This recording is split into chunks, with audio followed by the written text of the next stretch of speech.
रिवला बाहेर जायचं म्हटलं की झोपेतून उठलेला होता तरी सुद्धा इतका फ्रेश होता. बाहेर म्हटलं की मुलांना खूप आवडतं गाडीवर जायचे, म्हणून फटाफट रेडी झाला आणि हे दोघं ईशानला आणण्यासाठी बाहेर गेले.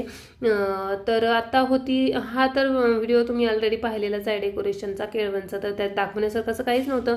एका फ्रेंडचा टिफिन होता माझ्याकडं, त्यात काय द्यावं म्हणून ठरवलं की आता चला हिला पुरणपोळीच बनवून द्यावी गरमागरम. तर ही पुरणपोळी मी बनवून घेतली आणि त्यानंतर थोडे दुपारचे जेवणाचे भांडे होते ते क्लीन करून घेतले आणि कोथिंबीरही त्यांनी सकाळीच घेऊन आले होते, तेही मला क्लीन करायची होती, तर तीही क्लीन करून घेतली. त्यानंतर टिफिन पॅक केल्यानंतर सहजच व्हिडिओ काढत होते तर समोरूनच ते आले आणि त्यांचा टिफिन त्यांना देऊन टाकला. नंतर हा इव्हिनिंगचा चहा मी या डेकोरेशन सोबत एन्जॉय केला. आणि जे की ईशानची गाडी खराब झाली होती ती यांनी नीट केलेली, तर म्हणून ईशान इतका हॅप्पी झाला होता ना, तर तो खूप हॅप्पी झाला होता आणि ह्या गाडीसोबत मस्त तो खेळत होता. हीच ती छोटीशी न्यूज तुम्हाला शेअर करायची होती मी, जी की आधीच्या व्हिडिओमध्ये बोलली होती किंवा पोस्ट पण केली होती.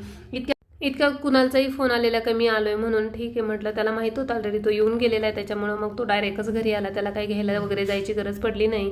तर मस्त वेलकम करूया म्हटलं आता याचं छानसं आणि जेवण वगैरे करूया, कारण की बराच वेळ झाला होता. जेवणाची वेळ खरं तर आमची निघून गेलेली होती, कारण की आम्ही लवकरच जेवण करतो आणि यायला थोडासा वेळ झाल्यामुळं थोडंसं डिले झालं होतं. तर तो आला, त्याच्यानंतर मस्त त्याचं पान वगैरे वाढून घेतलं आणि छानसं असं वेलकम केलं.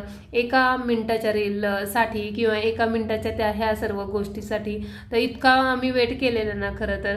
पण हा आनंद काही वेगळाच होता, कारण की बँगलोरमध्ये मी पहिल्यांदा असं काहीचं छोटंसं आपलं सेलिब्रेशन करत होते. हा कुणाल म्हणजे माझ्या आत्याचा मुलगा आहे आणि त्याचंच खरं तर आता लग्न आहे ह्या महिन्यामध्ये, म्हणून त्याला आम्ही जेवणासाठी बोलवलेलं होतं. असा होता आमचा आजचा दिवस. कसा वाटला नक्की कमेंट करून सांगा.